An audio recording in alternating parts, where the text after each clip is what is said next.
Hi, everyone. So we are not going to start yet because people are coming back from the coffee break. So we will take a minute or two. I'm just telling online participants that we are here and setting up for our session. So just a minute or two, and we will share the screen and start. So you can continue your side talks if you want. It is because it's for the online participants. So if you can't hear me, let me know and I will speak up. Okay. We start with the slides. Yes, the slides, the big slides. Yeah, the big. Yeah.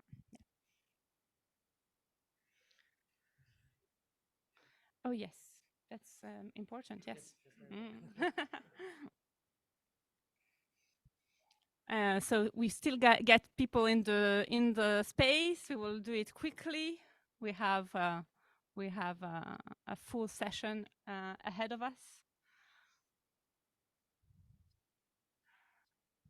I see still people walking outside the window, so a bit. Let's take 30 seconds.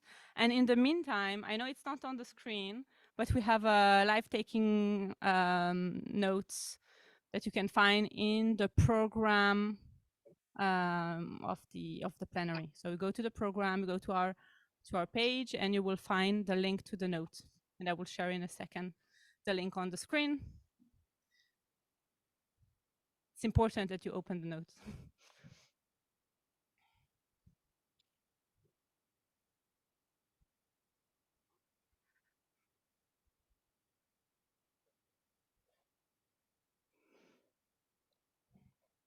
Come, don't be afraid.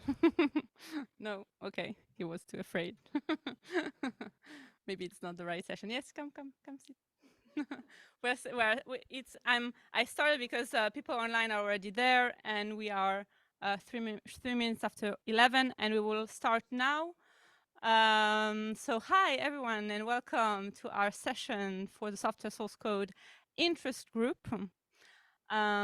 First, I want to thank you all for being here in this session, because we have a very full and intensive RDA plenary with many sessions, very interesting sessions about data, but also about software. So we have this session about software, but there are other sessions. And I thank you for being here with us. My name is Moran Greenpeter. I'm on the software heritage team. I'm a software engineer, and I also coordinate projects with the European project, Fair Impact and Fair Call for EOSC. And with me, we have other group chairs, but also an invited guest. Come, join us. I started, but you can join us. And each presenter will present themselves while they are going to present, because it will take too much time. A few housekeeping messages for you to note. We have a note-taking document, very easy. On your screen, you can see it, but if you want, you can find it in the program. Also, keep in mind that this session is recorded. Keep your keep your microphone off, please, during the session. And if you have questions, you can put it in the chat. I will monitor the chat in a bit.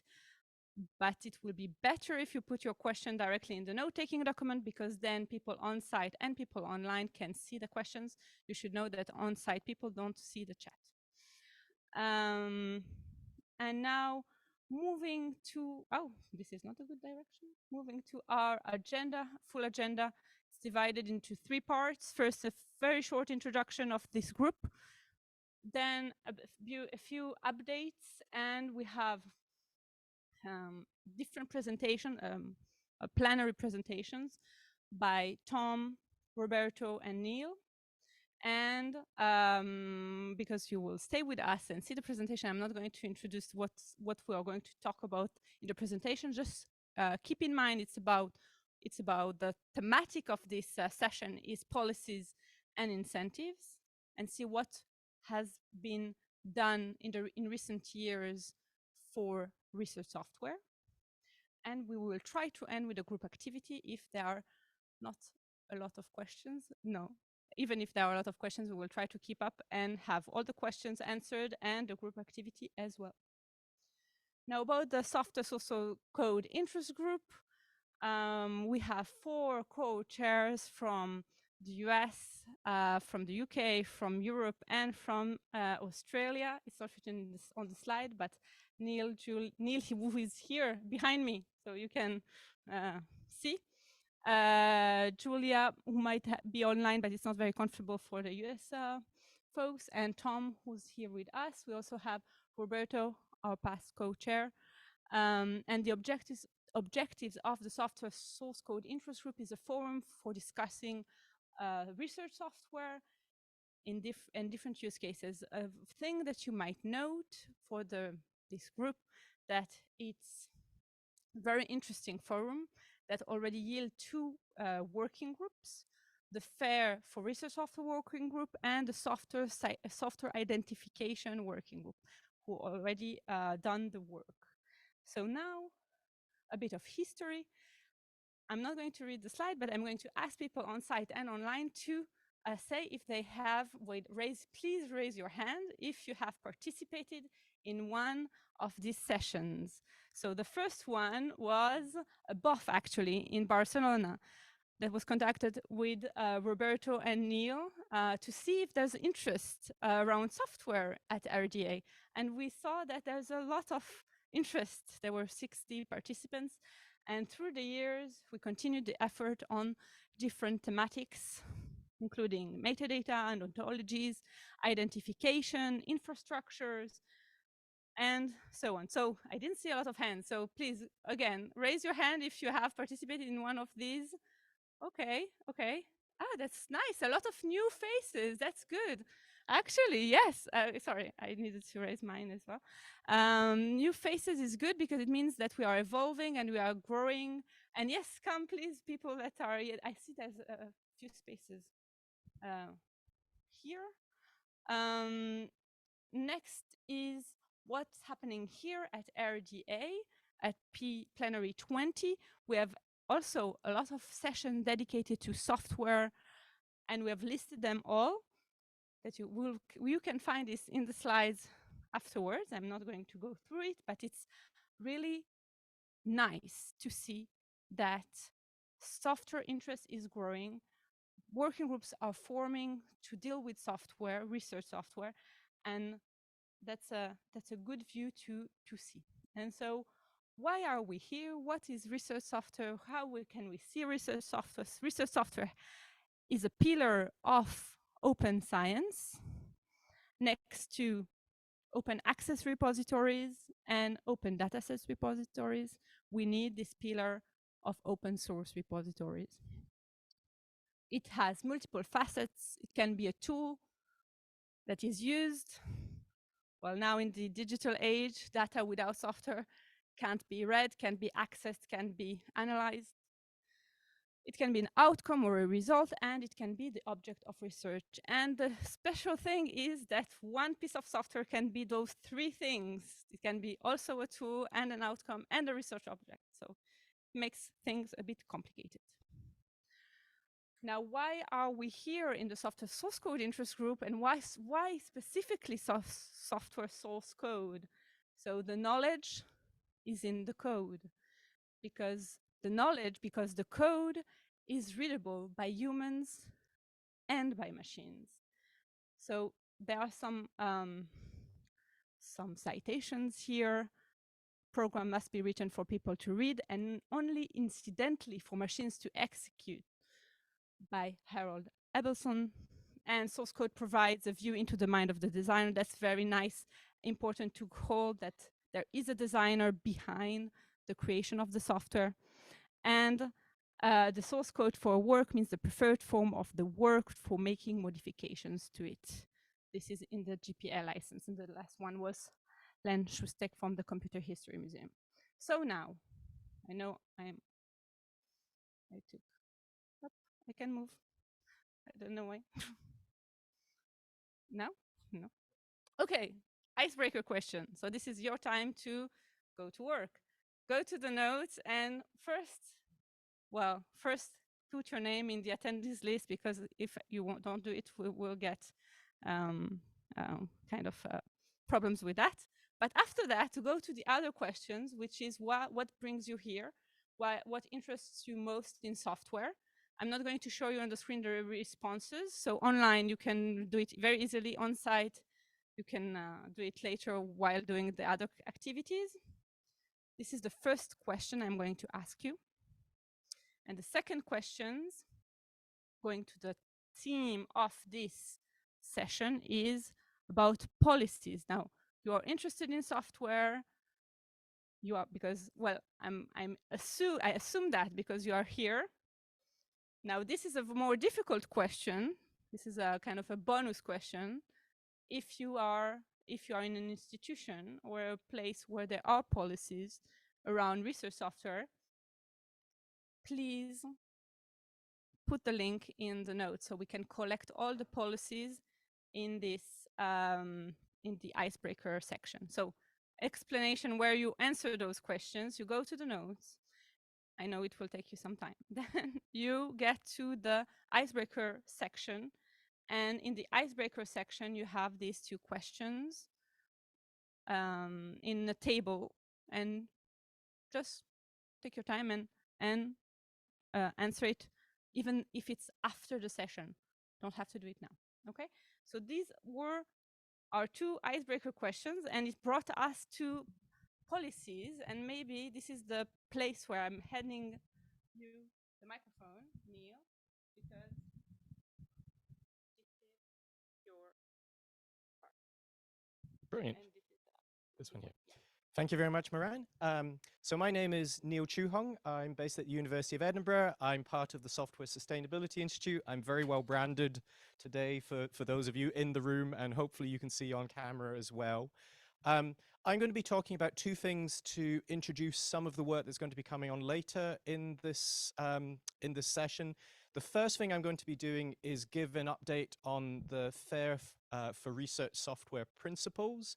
So the FAIR for Research Software principles were developed as part of a joint working group that was a spin out of both this interest group alongside input from the Research Software Alliance and Force 11. And over a number of years, starting in 2020, the job of this working group was to take the FAIR principles, which had been developed previously and mostly applied to data, and understand how these principles could be adapted and modified to software. And I know, looking around the room and knowing who's online, a lot of you have been involved in the community effort that's led to the publications of these principles last year. There were over 250 members of the working groups. We had 80 people who were part of the writing of these principles. So I think it's a good example of how the Research Data Alliance, in conjunction with other groups, can really coordinate a global community effort. However, I'm going to assume that you have mostly read all of these principles, right? If not, this is the very, very quick overview. For those of you who are already familiar with the FAIR data principles, what is it that's different? The main thing that is different is around what it means to be interoperable and reusable for software. So to be findable and accessible for software is very similar to data. It is about making sure that the metadata is there and of good quality. It is making sure that the way that you can access the software is via open standard protocols.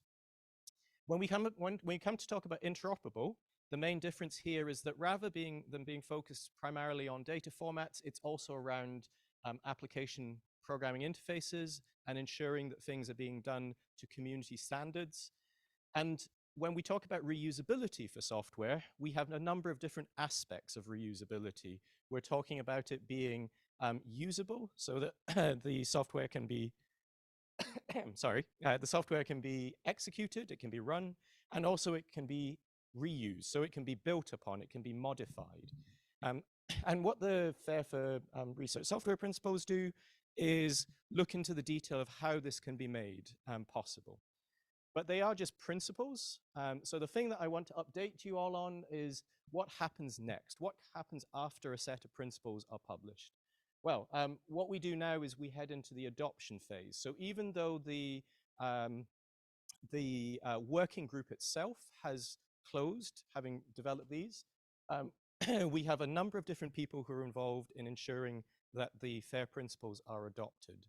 And this involves everyone. So going back, you saw the slide that Moran put up from Brian Nosek's pyramid of needs. Um, what we see is every different stakeholder has a part to play in the adoption of the FAIR for Research software principles as well.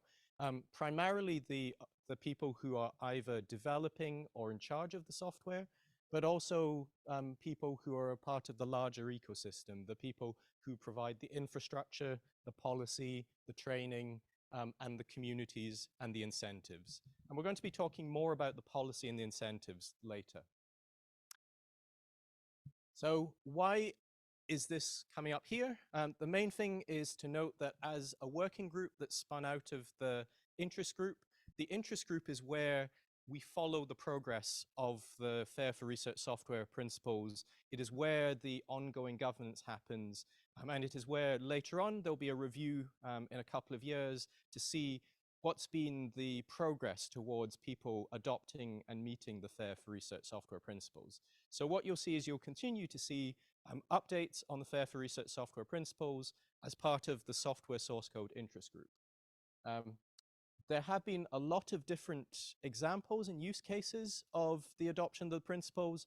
If you want to find out a few more of these, there is a paper that was published at the end of last year called Introducing the FAIR Principles for Research Software, which includes some more detailed use cases from some of these different stakeholders here. And again, a number of these stakeholders are represented in this room. Talk to the people sitting around you to find out how they are implementing the FAIR for Research software principles.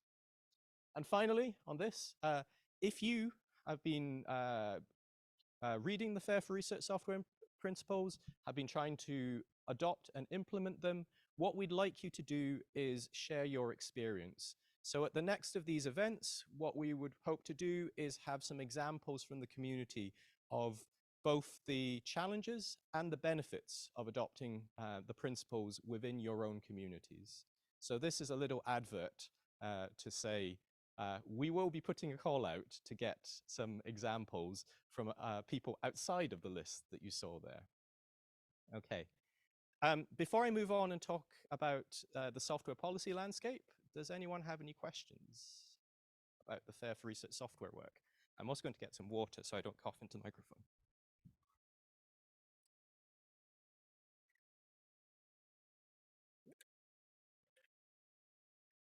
Do I see any questions? No questions.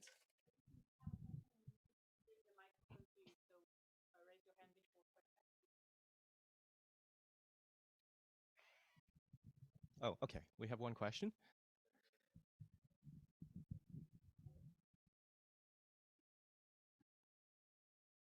Thank you. I'm Christian Paget from Fairfax in Toulouse, and I've been following a little bit the FAIR for Research software, but I'm not very up to date with what has been going on. So I think it's good to present that in our own institution. So I was wondering just right now if there are some material or presentation that we can use to communicate about this in our own institution to promote that. Yeah, that's a really good question.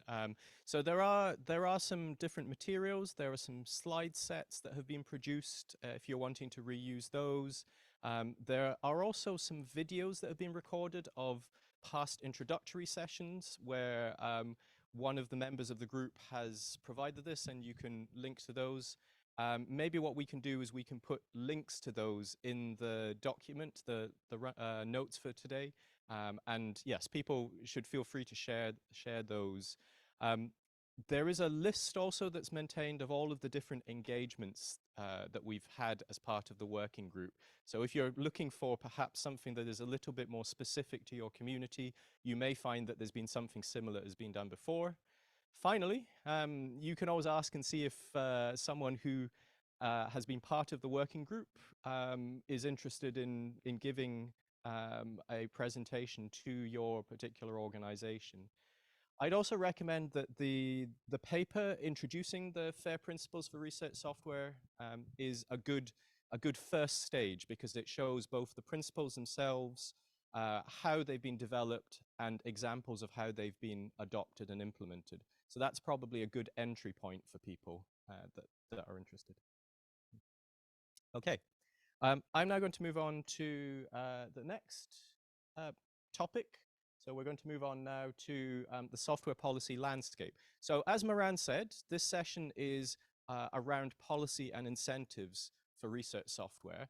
And I wanted to give a little bit of context about why this is the right time to be talking about this. So we decided to have this as the theme because all across a number of different levels, what we are seeing is that there's been a tipping point in the interest and the effort that has been expended on software policy. So if we look at different communities, we have a lot of work that's going on. Examples include things like Elixir working on software management plans. The code availability group that Tom Honeyman will be talking about later has been looking at understanding how we improve visibility and availability of code from publishers. And something that has spun out of related work from the SciCodes Consortium has been around best practices for research software registries and repositories. So at a community level, people are coming together to help set policy and process. At an institutional level, a lot more people are creating policies around research software. These can be either at an individual university, across a set of universities, or within, for instance, an organization like CERN, which has a much broader scope. So what we're seeing is that particularly when we look at things to do with reward and recognition, we are seeing many more policies coming up around research software. It's also, oh, yeah. Yeah.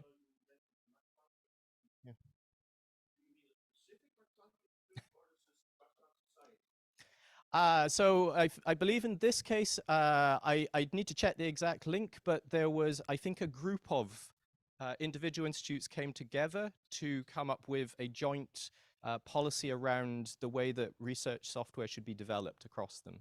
So it was more kind of like an idea, again, principles for the people working there. Yeah, yeah. It's okay. Yeah, yeah. Okay. So again, at the national level, what we've seen is a number of different policies, two of which we'll hear more about later: the French Plan for Open Science and the Australian Research Software Agenda. Here, this maybe is something that's of interest if you're looking at from a German national perspective, is that there was the recommendations on the development, use, and provision of research software, which was published by DFG. But what we're seeing again is that there is a lot of kind of interest and a lot of generation of new software policies as well. Quite often these are related to open science or reproducibility or research data management. So it's interesting to see the links and connections with the wider RDA community there. And then finally, at the international level, there is also a lot going on in terms of including research software as an equal to research data. So even as far back as the DORA Declaration in 2012, it recommends making sure that there is a consideration of the value and impact of software and research assessment. If you're interested in that, there is a BOF research later today that will be covering a number of aspects, including software. There were two different recommendations from OECD and UNESCO around effectively publicly funded research, and these are now starting to become incorporated into national software policies. We are seeing things where research software funders are coming together to discuss implementation and how they can improve the way that research software is being funded. In particular, In November last year, there was the International Funders Workshop on the future of research software, where a number of research funders and a number of research software policymakers came together in Amsterdam to discuss what needed to be next to make sure that across the world, we had forward momentum on how research software was funded and supported. And so that leaves me with a final thing. It's to say that there is a initiative called ADOR Software, the Amsterdam Declaration on Funding Research Software Sustainability, that was announced at the start of RDA at the RDA and RESA Funders Forum. And if you are a funder, please do get involved in helping to ensure that these recommendations on how we fund research software are ones that you believe you can endorse. If you are someone who develops or is a researcher who uses software, please do sign up to the mailing list to ensure that you get updates on how you can contribute to the kind of the revisions and iterations to this declaration. And also finally, to everyone in the room, please do persuade people you know who have access to funders to say, you should have a look at this, because I think it is something where we've already had input from a wide range of, I think it was over 80 funders, but there are many more funders in the world and many more people who have a direct stake in supporting research software. And we want to make sure that they get involved, particularly at an institutional level. There are a lot of institutions that support the development of software. And I think as well as national funders, we need to make sure that they are part of a collective approach to supporting software. Okay. With that, I'm going to stop and hand back over unless there are other questions.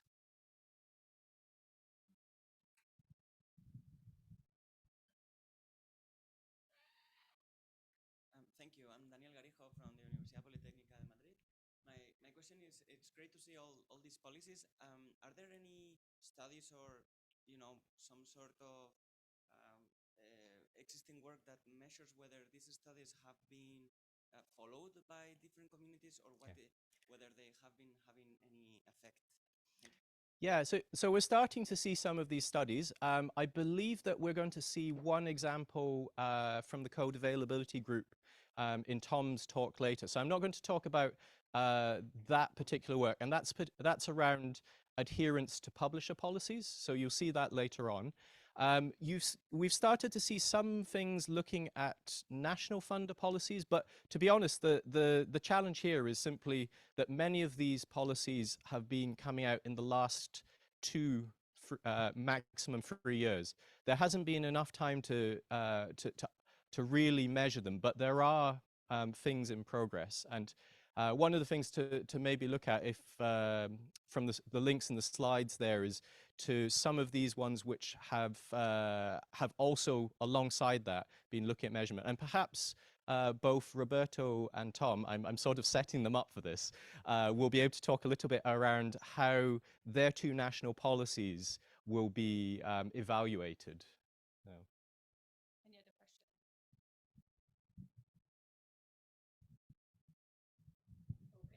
Okay, I think that we will move to the, can I put this one on? I don't know if it's on. Yes, it's on. Okay, we're going to move, thank you, Neil. Okay. And we are going to move to the, well, I have now to make my point. Sorry. Yeah, that one. Okay. I'm going to bring it back.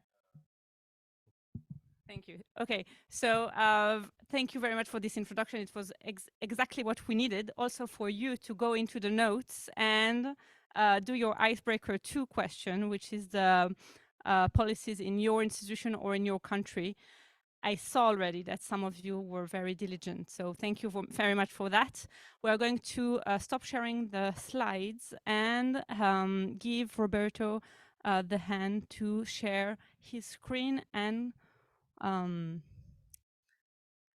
excellent. The floor is yours. Okay, I hope, can you hear me? Can you hear me?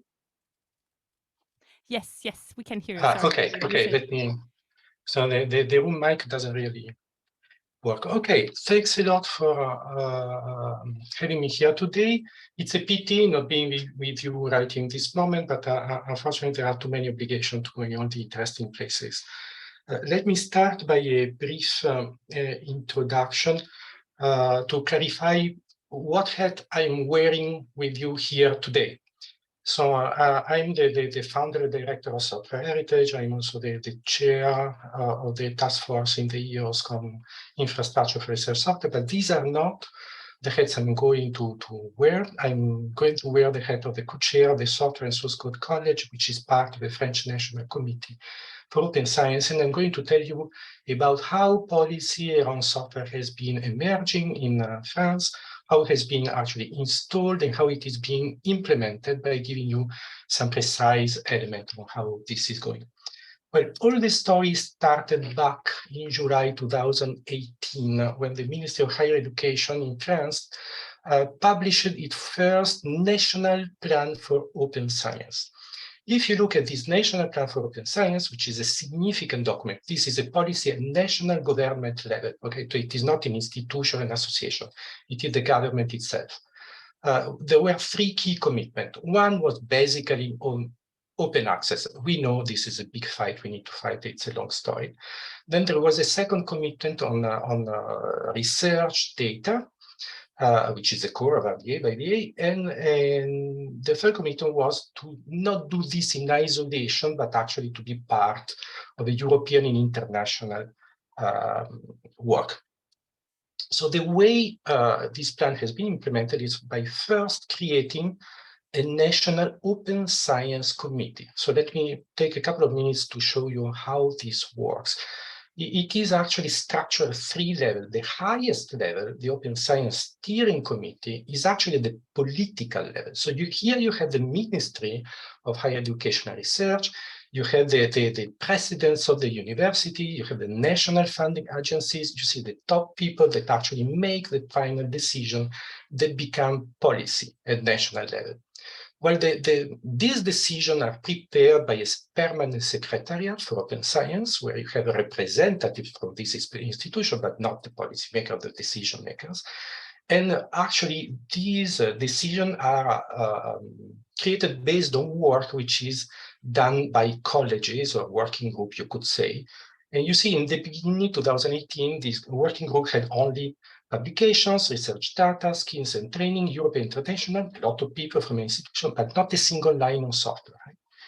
Well, not exactly. I mean, if you look at the main achievements in this period, initial period, there was actually support to international open science infrastructure.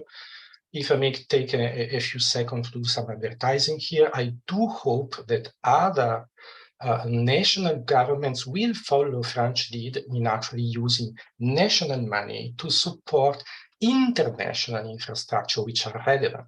So here in France, we have been supporting projects led by SCORS for a long time. And the little thing that you saw in this initial plan in 2018 is that software got on the radar through Software Heritage, which is this universal archive we have been building over the past 8 years. But it was just a minor presence of software there. Big change comes on the second iteration of this National Open Science Policy Plan, which is launched in July 2021. You have the QR code with the English version if you want.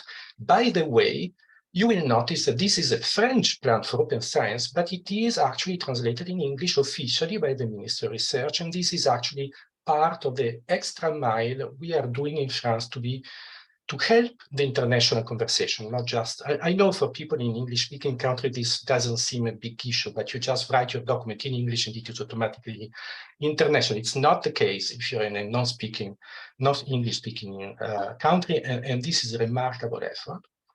But here, if you see, among the many objectives, I will not go through the other that you probably will be interested nonetheless in. The main objective is there is a new commitment to actually open up source code produced by research.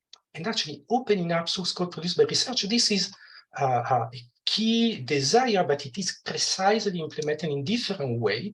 The first thing that you see is that among the colleges in this organization, now there is a new one, the Software and Source Code College, that I do co-chair with a colleague from the National Committee for Information and Freedom in France. We have 23 members from all kinds of disciplines, all kinds of profiles and research working together. And what we want to do is actually to have, you see, 3 key points. I mean, recognize the software produced in research, make it reusable through an open source license that will become the default of what is produced by using public funding, and actually make this visible in the career of the researcher and have a global, well-defined open source software policy at the national level in France. So this is actually, the slides you have seen actually, by the way, are official slides from the ministry, okay? This is not something I wrote. So I mean, the many different things you see, I mean, this national charter for open source software, the creation of a network of chief data officers that has actually been renominated into chief data algorithm and code officers in various research organizations, in ministry, university, etc., looking at the economic models for open source software. I mean, of course, there is support for software in here, but also recognition of source code. I mean, establishing national open source source code award, etc. So the big news of the consequences, because this, what you see, these are the mission that need to be accomplished, but the implementation is already well underway. So first step, you see, for example, in the French National Strategy on Research Infrastructure, which is a big exercise that takes a couple of years to come up, was published in March 2022. For the first time, among this big list of infrastructure, you see research infrastructure for software, in particular software edge, and not only software used in research infrastructure for something else, and this is a big change. The other point is that we did implement this first national award for open science.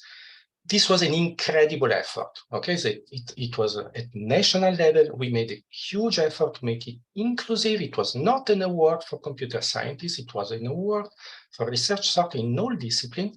There were more than 120 high-quality submissions for a national award. That's huge. The jury had some difficulty deciding. I mean, they wanted to give awards to almost half of them.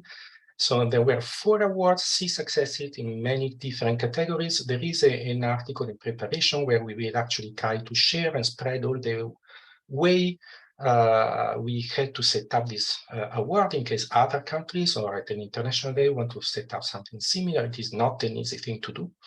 The good news this year, it has been institutionalized as an annual award. Okay, the 23 edition is open. We are very happy, and this is just a peek at Tom to see that in Australia they already piggybacked on this initiative. So we hope to see more of these coming up. There are more things in implementation being done. So there is a guide for PhD students all over France. It has been distributed since last September in French. And again, here we will do the extra effort to translate this in English, make it available as CC BY, so you will be able to reuse it. The QR code brings you to the French version. We hope to have the English version in a month or so out. And last but not least, a gigantic effort has been spent over the past year to, actually, this was since 2018, there was this idea of having open science barometer that tracks evolution of open science, but it was mostly focused on publications. The novelty this year is that it has been extended to data and software. So for the first time ever, the real hard data is in. With many people around in this room, around the virtual table, we have been spending years doing advocacy about the relevance of source code and software in research. But sometimes you have people saying, but is it really important in all disciplines? Well, the real data is now in. You can go there, 160,000 research articles. Of course, this was funded by the French ministry, so this is focused on articles with at least one French author. but I think it is pretty representative. And then you will see all disciplines. They use software, they produce software, they share software in significant amounts. Well, so if I want to go to the end of my 10 minutes, the takeaway from this very, very short presentation, I cannot, it is very difficult to concentrate in 10 minutes, more than 5 years of policy work. But basically what you see here is the first research software policy, which is institutionalized at national government level. I'm not aware of anything similar in any other place. There is a strong commitment, I mean, here to put software on public publication. I do encourage you to get the English version. You have the QR code on the slides. And read it. There is a full chapter dedicated to software there. And we are actually taking into account all the complex facets of research software. Because, okay, making it findable, accessible, interoperable use, sure, a lot of work. But there is much, much more than that that we need to do. And last but not least, we do want at French level to be in an open collaboration at the international level with any interesting parties of equivalent scope. Okay, so you have the homepage of the working group or college, as we call it, on software source code. And if you have a question, I'm more than happy to answer them. Thanks a lot. I hope I took my 10 minutes, right? Thank you, Roberto. Yes, you did perfectly. Thank you. Now, do we have questions here in the room? Yes. Hello, thank you for the talk. I was wondering if you are coordinating with other French-speaking countries, all this work that you are doing in France and the documents that you are producing. Have you heard the question, or should I repeat it? Maybe if you can repeat it, because the mic in the room is not very... Yeah, well, it's the same mic. Can you say it louder? Maybe? Can you hear me now? Yes. Okay, good. So you are producing documents in French. Are you disseminating these documents to other French-speaking countries or coordinating with institutions in those other French-speaking countries? Well, just to be very, very honest, I mean, what I'm doing personally here in this group of the ministry is locally to France, of course, but the ministry itself is involved in a lot of coordination effort with a lot of countries, not only English-speaking, French-speaking ones. So the documents are published, are disseminated on many lists which are international.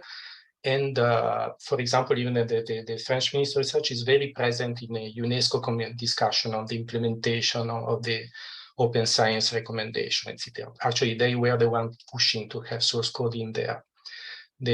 So I do expect to have this kind of coordination going on. It is not through me directly. Thank you. We have another question here. Thank you. Thank you for the presentation. My name is Jurgen Moers from Utrecht University of the Netherlands. What I see in particular is the policy level and of course the organizational level up to and including the institutes and researchers.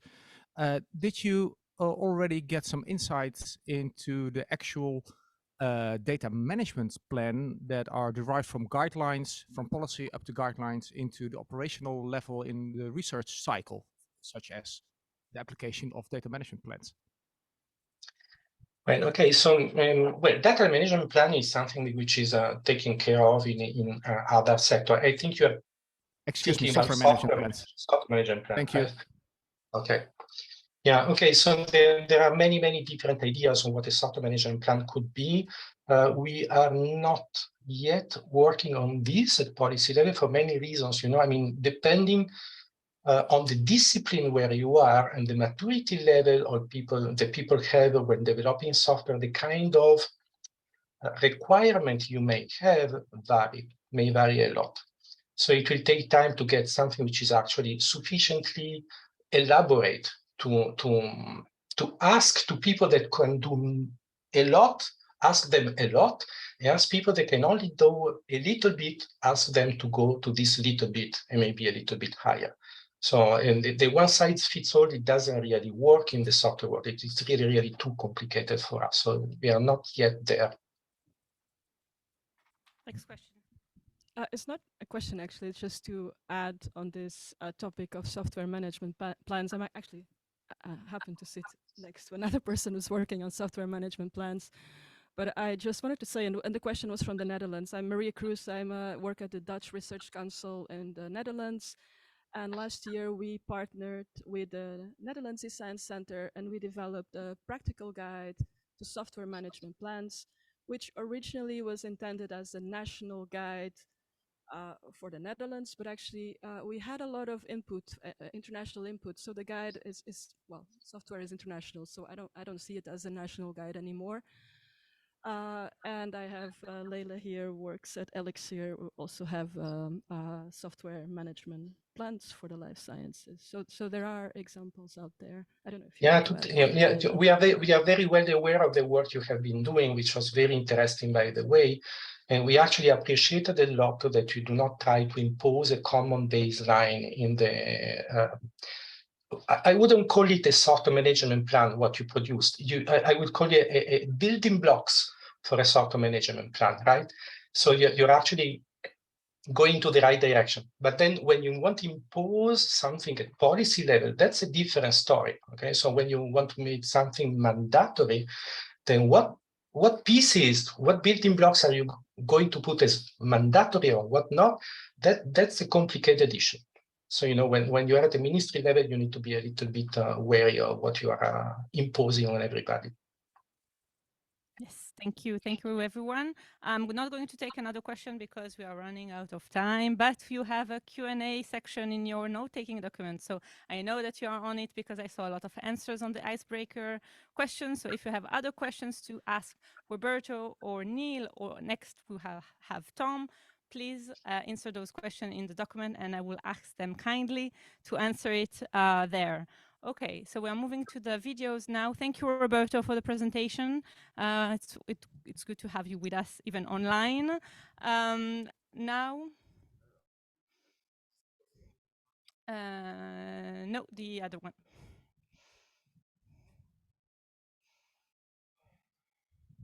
And so moving to the to two presentations by Tom Honeyman.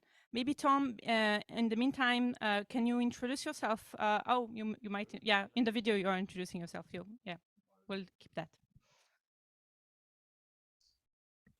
I am, but while you're getting it ready, yeah, go ahead. Yes, go.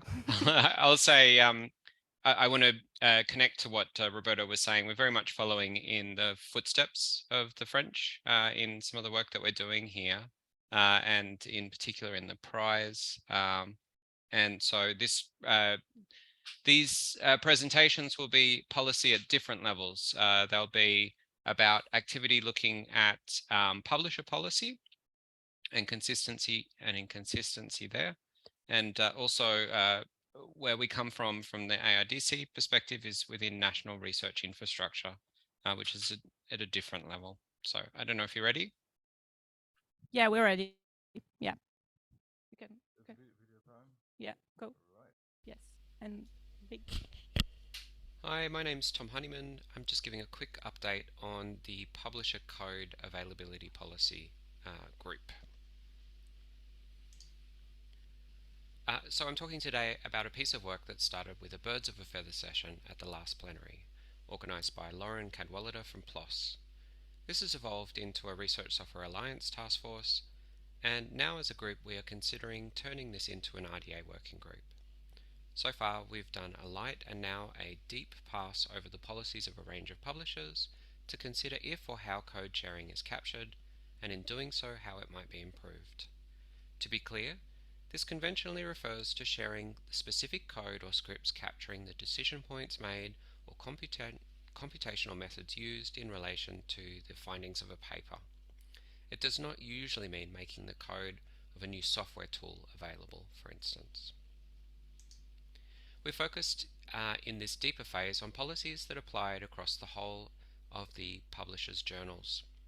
We systematically captured several aspects of code sharing related topics, looking for mentions of code sharing, use of repositories, record preservation, trusted repositories, version control, non-persistent storage use, metadata standards, availability statements, and code or software citation. We also captured where the policy is listed to understand, for instance, if it was under a specific data management policy, under editorial policy, or under author submission guidance. There were 3 of us doing the same coding with the idea that we would compare our results for consistency. All up, we looked at 27 publishers taken from the Chorus list of publishers that have software citation or data sharing policies.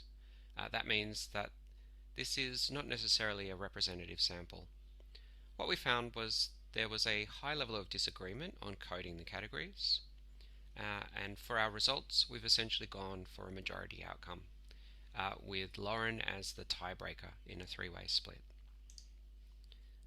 To the specifics, just over half the publishers have some mention of code sharing, and within those that do, they very commonly reference the use of repositories, trusted or otherwise.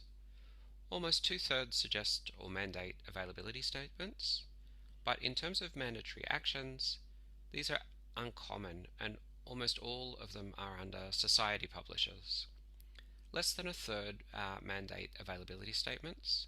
Even rarer is the mandatory use of PIDs, which imply, of course, several related actions. Overall, it's clear that there is an incredible amount of room to move in existing policies. Interestingly, there are complementary policy instruments that may be an opportunity to improve or strengthen existing policy. So, for instance, some mention the importance of FAIR principles, but don't yet have mention of the FAIR principles for research software. Some mention the levels relating to data sharing in the top guidelines, but fail to reference the complementary levels for code sharing. A lot of policy subsumes code as a form of data in data management policy.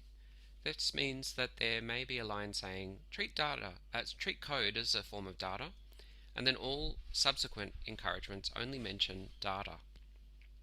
We think there may be a case to build for a separate section or policy that directly and clearly addresses code as an output.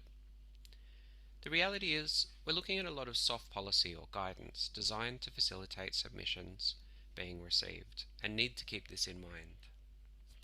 Finally, in addition to describing code as data, there are many finer terminological slices or overlaps made between policies that creates for a confusing landscape for authors to navigate. So we think as a next step, we want to approach some publishers with incremental suggestions about complementary actions as suggested under the dot points here, and we would like to work on a framework to help standardize code sharing policies. As I mentioned at the top, we'd like to take this Research Software Alliance task force and convert it into a joint RDA working group in order to progress the work. If this interests you, please let us know via the Code Availability Task Force sign-up, or let me know during this session. Thanks for listening, and thanks to my colleagues Lauren and Hugh for their work getting us to this point, as well as the wider task force for their feedback. Thank you, Tom, for this great video. Do we have any questions here on site? I saw that no questions are on the, yeah, I can see. I don't have a question, I have a comment. You definitely need a separate policy for software because data to software providers and programmers is completely different from software. So if you want software people's attention, you must say software. Data doesn't cut it. Thank you, Alice. Yeah, Tom, do you have a... Well, I Sorry. totally agree. Basically, that's the short answer. And the long answer is there are so many different reasons for it, apart from drawing attention. There is sort of inconsistent guidance given around, for instance, licensing, where they might mention, for instance, only CC licenses, and so you get these policies that have sort of bizarre statements when they say, okay, include software in there. But they otherwise treat it like data without realizing these other differences as well. Thank you, Tom. Other comment question? I see one there, right? Okay. Yeah. Hello. I was going to say, I thought Alice was going to bring this up, but since she hasn't, is that we collaborate on the consortium of scientific software repositories and registries. And there, basically, we are not defining policy for code, but it's more for the registries and software that in many cases store this code.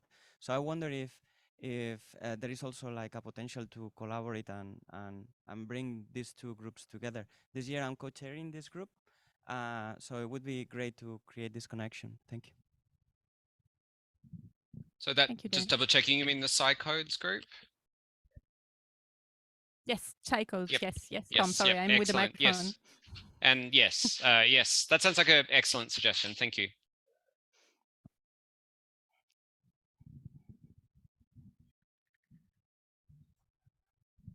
Hey, Tom, it's Chris from Michael J. Fox Foundation. So I've been on the other side with the publishers and societies and trying to implement some of this. And the one thing is, it seems like we're playing a bit of telephone. Like that. This gets integrated into policies. It's interpreted a different way.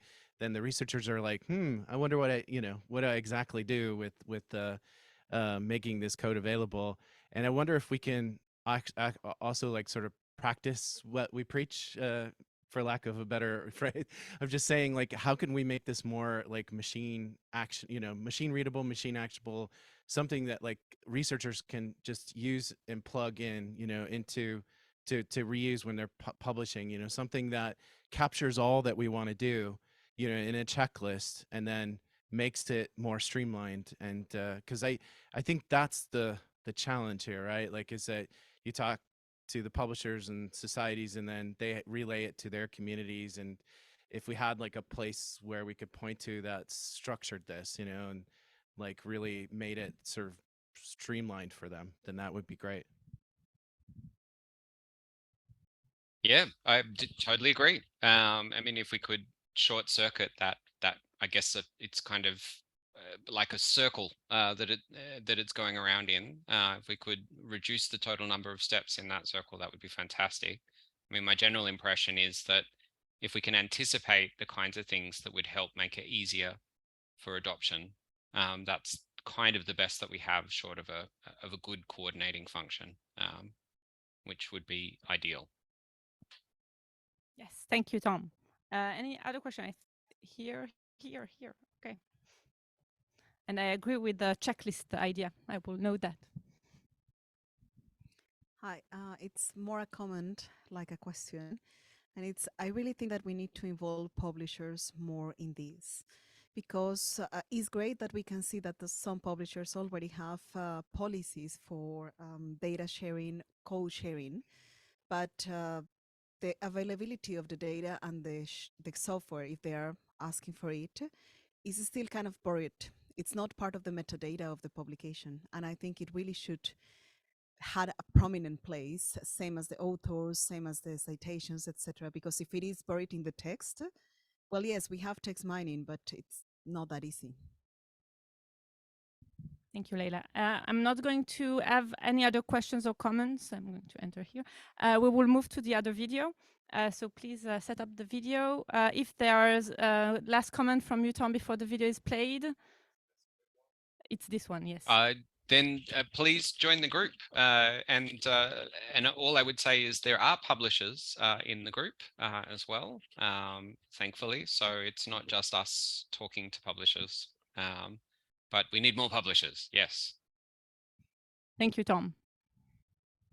From the Australian Research Data Commons, where I oversee our program for research software. Today, I will be talking about our national agenda for research software.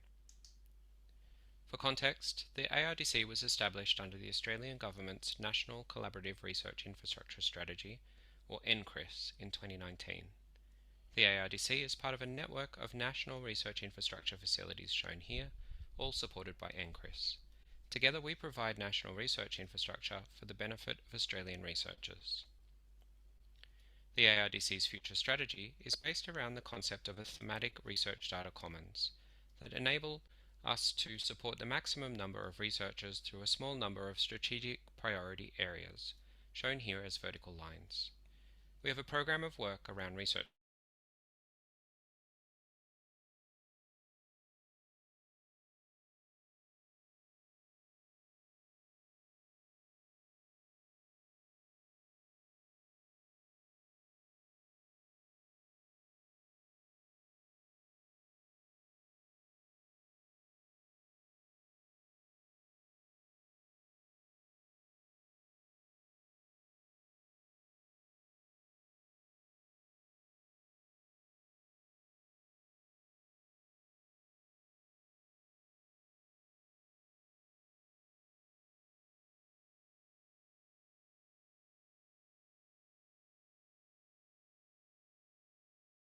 You hear the video, see the video, because we didn't see the video. We will start it again from the beginning. But I'm not If not, sure I'll what get ready happened. to. If not, I'll get ready to do it live. Ooh, wow. Exciting. Let's try it, and then I'll walk through how the agenda can you start works. from the beginning? Yeah, from the beginning. I'm not sure where it happened. Hi everyone, my name is Tom Honeyman. I'm a program manager from the Australian Research Data Commons, where I oversee our program for research software.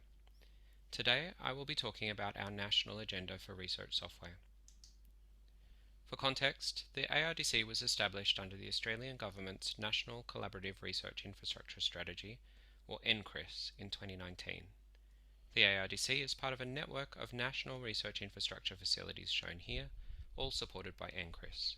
Together we provide national research infrastructure for the benefit of Australian researchers. The ARDC's future strategy is based around the concept of a thematic research data commons that enable us to support the maximum number of researchers through a small number of strategic priority areas, shown here as vertical lines. We have a program of work around research software as one of many cross-cutting horizontal concerns. In this case, to drive best practice in the analysis of data. The first activity and output of the software program was to develop a national agenda for research software, and to then validate this work with feedback from the wider community. The validated form of the agenda was released in March of 2022.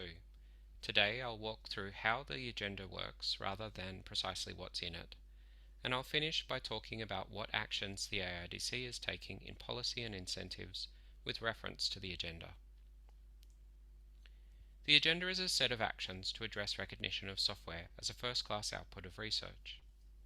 Recognition is a cultural act, and so first and foremost, this is an agenda seeking broad cultural change.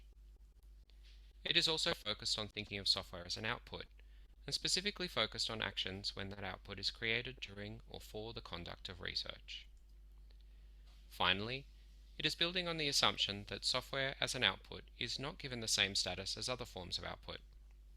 The premier output in academic research is scholarly articles. Policies and incentives reinforce this. So for today, we are thinking which policies and incentives will lift the status of research software to be equivalent to premier outputs.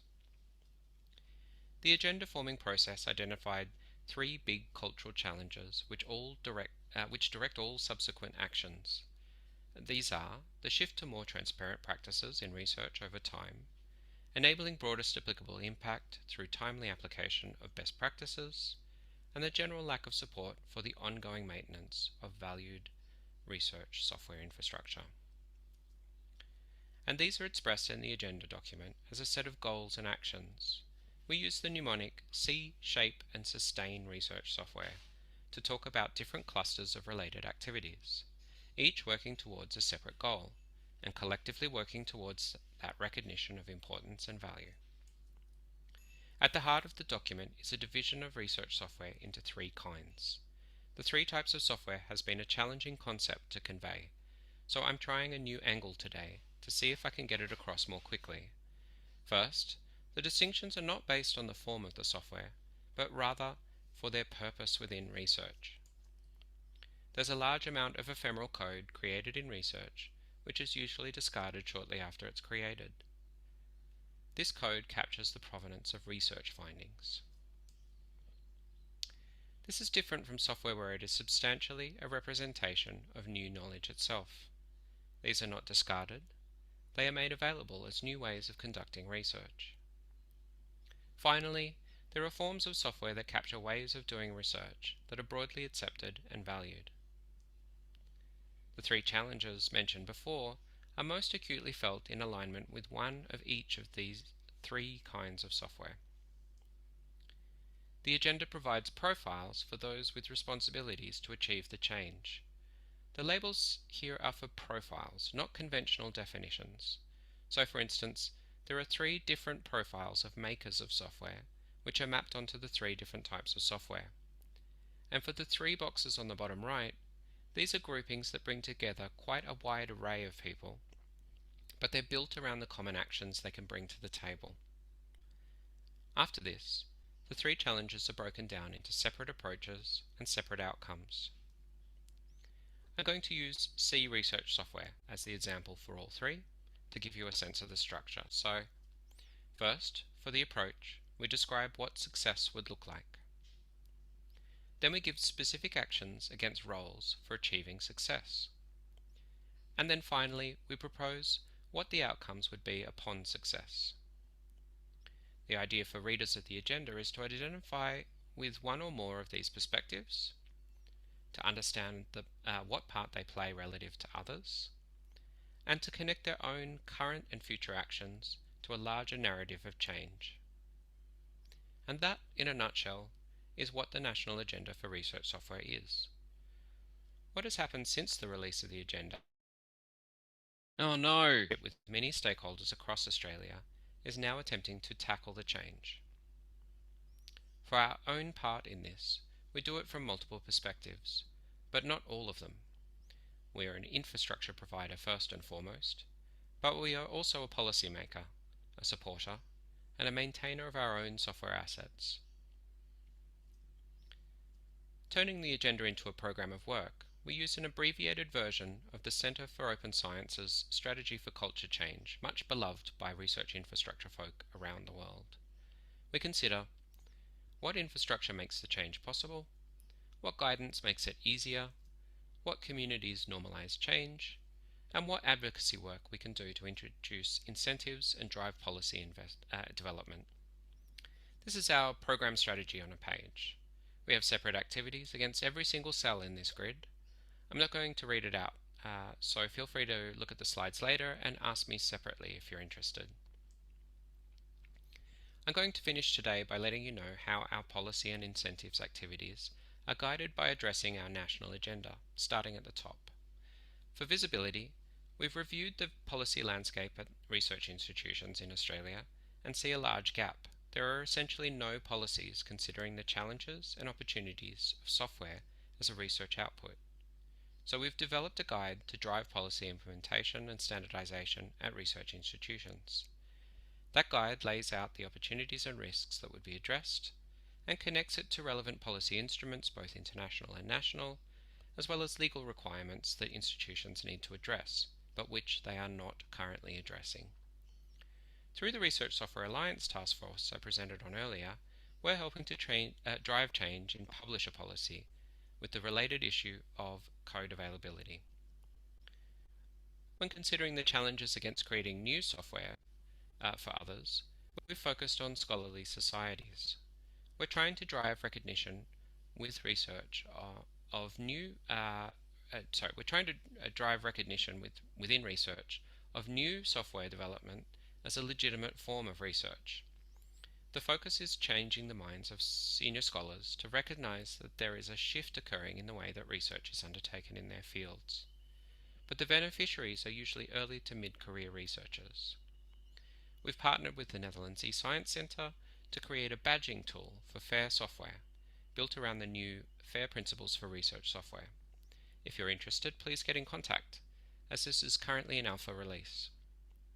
We're also working at the faculty level in a small number of instances where we see policy specifically capture software as a valid output for promotion assessment.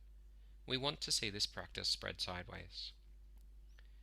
For those much loved and longer lived bits of software that struggle with continued maintenance, we've set up a very different award under a national science award scheme called the Eureka Prizes. It's accepting applications right now. For this award, scoring on innovation is counterbalanced on criteria relating to sustainability. This award is particularly visible with senior leadership at universities and the general public, so our ideal award winner would be well enough known and recognised amongst their research peers or user base, but struggle to gain the attention of their employers or of sponsors in order to continue their valuable work. We're also in the early stages of work for career progression policy on the professional side. In this case, what we're exploring is sharing of pro forma position descriptions for roles that include software engineering. We're bringing together manager roundtables to help this happen. Finally, we have some activities that cross-cut our program dimensions and so don't neatly fit into the grid, but are clearly aligned with or overlap with policy work. You may have already thought the same about some of your own activities. First, we are participating in a new Research Software Alliance task force, which will gather research institution policies that support research software and the people who develop and maintain it. I encourage you to join in or to contribute policies that you're aware of. The link to find out more is on the screen. Second, we are still developing our approach to seeding activities for open source program officers, or OSPOs, in research institutions and research infrastructure facilities, and this is following the excellent work by the Sloan Foundation in this space. We're just trying to work out how to scope down the activity to make it easier to communicate, as OSPOs can take many possible forms, but we're still committed to the activity. Okay, I'll finish here. Thanks for your time, and I should have a few minutes for questions if we're not running late. Thank you, Tom. And we are running late, but we are going to take I'm going to enter the camera. Do you have audio online? Yes, sorry. Yes, it kind of briefly cut out in the middle there, but it's okay. Okay, good. So we can move to one. We have too many questions. Okay, two questions. One and two. Hi, Tom. Thank you for the talk. I wanted to ask, what is the engagement of funders in this national program? Because usually grants will cover the analysis code and prototype tools, but not many grants will cover the research software infrastructure or maintenance of created software. So how did you engage funders in there? So we don't have those yet in Australia, and I think we see ourselves tippy-toeing our way towards that particular topic on a couple of fronts. The primary policy instrument in Australia that universities respond to is the Australian Code for the Responsible Conduct of Research, and this policy instrument has what are called better practice guides, which are kind of bolt-ons. And so the next step for us is to lobby Universities Australia, which is the peak body for universities, and the two funders to build out a guide, making it very clear what their position is. So there is some initial wording on there. There's work to be done to tidy it up, and we have a pathway towards developing that now. Thank you, Tom. Moving to this, that's the same question. So I have a room for another question if someone wants to ask a question or a comment. No? Okay. That's good.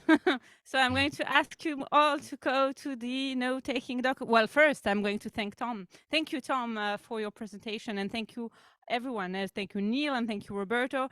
This is the end of the presentations part.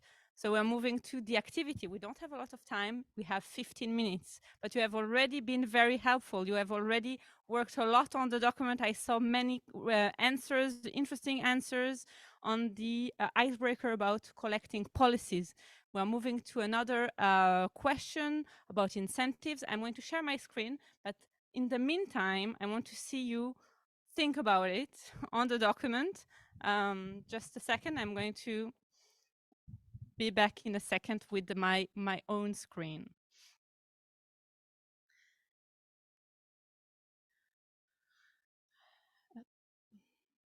So I have some people that are afraid from the activity.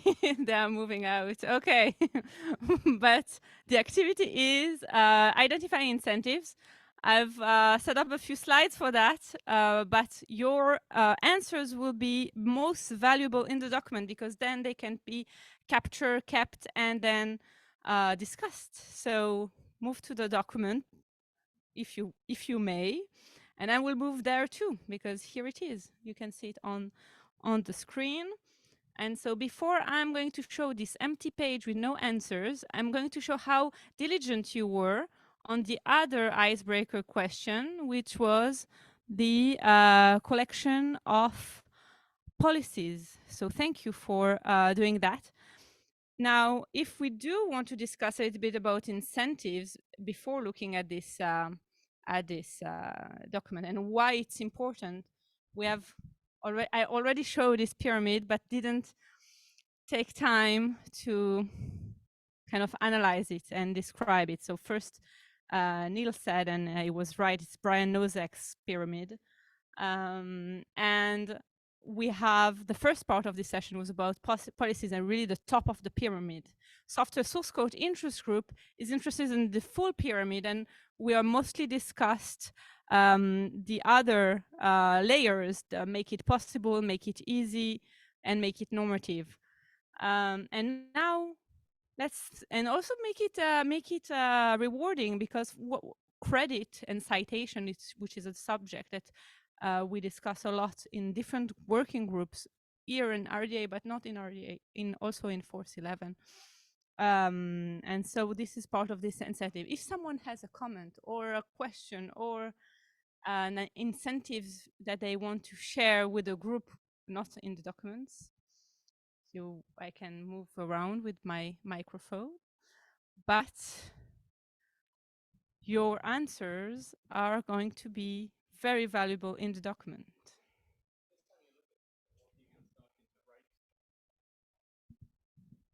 I'm looking at what people are starting to write in the document. It's interesting that actually a lot of the things that people are putting in are more at the policy level than the incentives. So it'd be really interesting to think about how you incentivize the adoption of the things that you're suggesting, because they're all really good suggestions.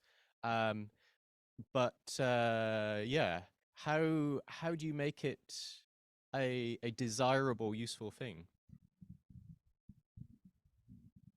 Thank you, Neil. So we have an idea, we just don't know how to make it real. So how to move to the practicalities of it. And it's something that it is happening at different levels in research, and it's valuing researchers for more than the publications that they do. So we need to include software and data as well in how we value. It's just not the H index anymore. We know that, but we have no idea how to create a new index that don't end up being kind of a horrible thing as well. So, but I mean, that is the idea. We need to take into account software and data in how we value researchers. Hi again. Um, I think here we have to engage with COARA, the Coalition for Research Assessment, that it's being signed by, I think, hundreds and hundreds of organizations, mainly in Europe right now, but it's not just European. And in that context, the discussion is moving. Yeah, indeed, we have to move away from metrics, or use metrics together with a narrative. That's where the discussion is in the research assessment community. The discussion is going in actually the standard is going in that direction. Is not the metrics have to be used responsibly within. So we it's indeed not the idea that we're going to replace the H index with a software index that we're going to look at it at blindly. It's always the idea that you use metrics in context. And I think, there's that big coalition, and there needs to be engagement with that to ensure that we don't go in separate discussions in separate directions in this discussion. Thank you, Barry. I think the word here is responsibly, right? So that the policies that we discussed earlier are responsible as well, and the incentives. Yes, okay. I'm moving to Chris. Yeah, I don't. So first, to start off, publisher, maybe a bit publisher centric, is that one of the things is to make badges more actionable, so you can actually filter the papers that have software and data. But in general, I want to pull from an example from astronomy. So the Astrophysics Data Systems Index is software. The challenge there is that they label it as data. If you filter, in their system, they label it as data, and like they mine all this information. There are other ways to filter, based on this stuff, but we do have in the astronomy community there's data like already available about how to filter, and we're I guess and what I'm getting to is that we're not talking. We often go to the publishers, and we're not going to the indexers and thinking about how can we make software sort of that higher level, like alongside publications and more visible. And I see Alice in the back of my head probably wanting to talk about the astronomy source code library, but yeah. Excellent. Thank you, Chris. Yes, I agree. Well, first, ADS does have a doc type software, so you can search explicitly for software in ADS. So that's good, right? No, not on the facet. Not on the facet. And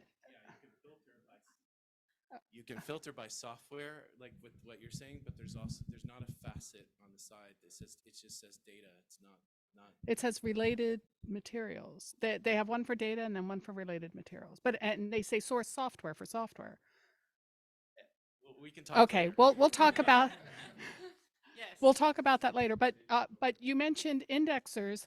I was not part of this, but I happened to see that there was a session meetup this afternoon, right at lunchtime on Scalix, and I had a conversation with somebody yesterday about the difficulty of getting indexers to correctly track citations to data, actually, even though there are DOIs for them. So there's a lot of difficulty there and things to be fixed. Yes, a lot of things to be fixed.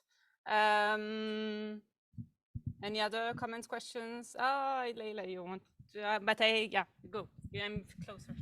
Just quickly, something that it is done in some universities is recognizing. Can you hear now? No, the microphone is for the online people, so you need to speak up for the on-site people. Okay. So both this and something done in universities, it's recognizing students that are putting an extra effort in the software, sharing the software, depositing the software in archives. And I think that is a good starting point that we can do since bachelor level. So researchers get used to it since the beginning. Yes, absolutely. Just Daniel said something. Thank you. Yes, just very quickly, a completely selfish point of view, which is, I mean, it's great if others can reuse my stuff, but I want first to make sure I get credit for it. And second, not only that, but that if I can put it in my curriculum, that has an impact. So that's a call out for funding agencies to maybe they take this into account. Otherwise, it's great, but well, how can I convince people to do it if they do not immediately benefit from it? Thank you, Daniel. We move to Roberto online, please, and then yes, Roberto, can you? Yes, okay. I was just want to react a little bit about this question about incentives.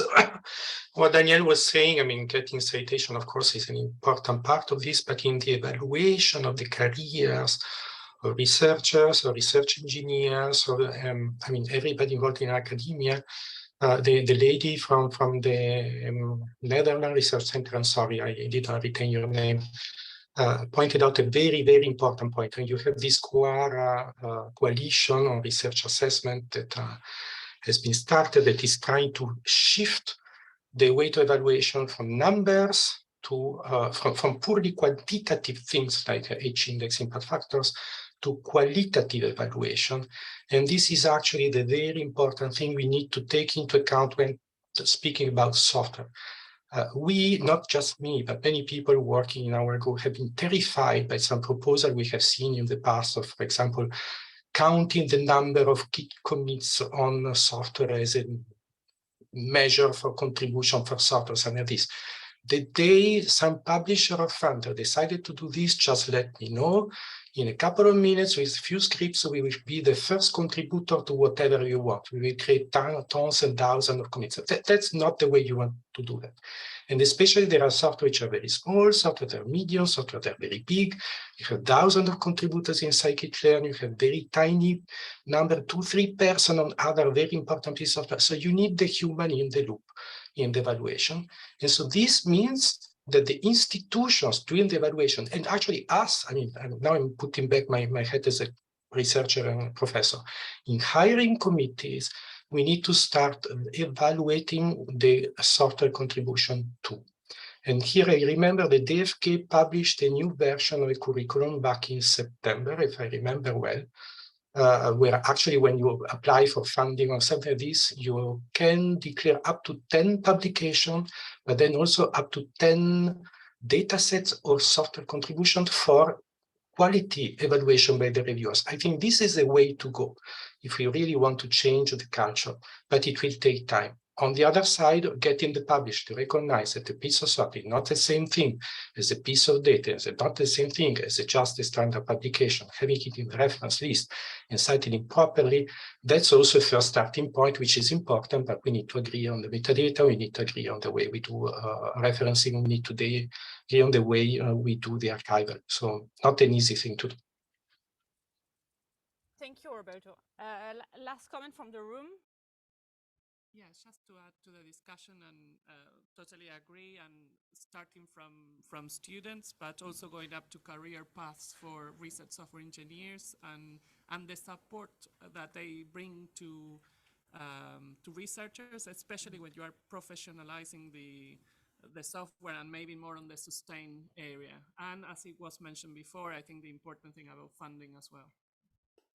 Thank you, Alejandro.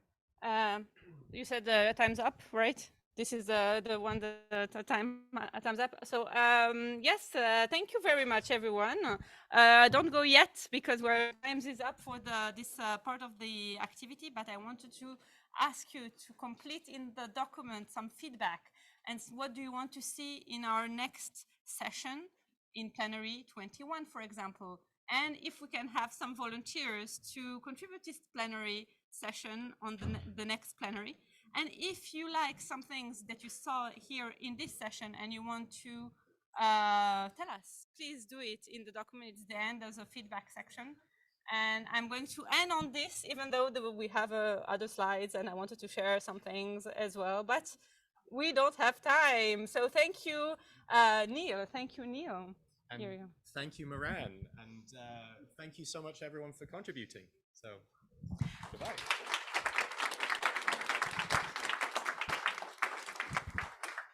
And thank you, online participants, and of course, Tom and Roberto, who could not join us physically. I don't know if I'm in the, yeah, okay. Thank you, everyone, and I will see you at lunch.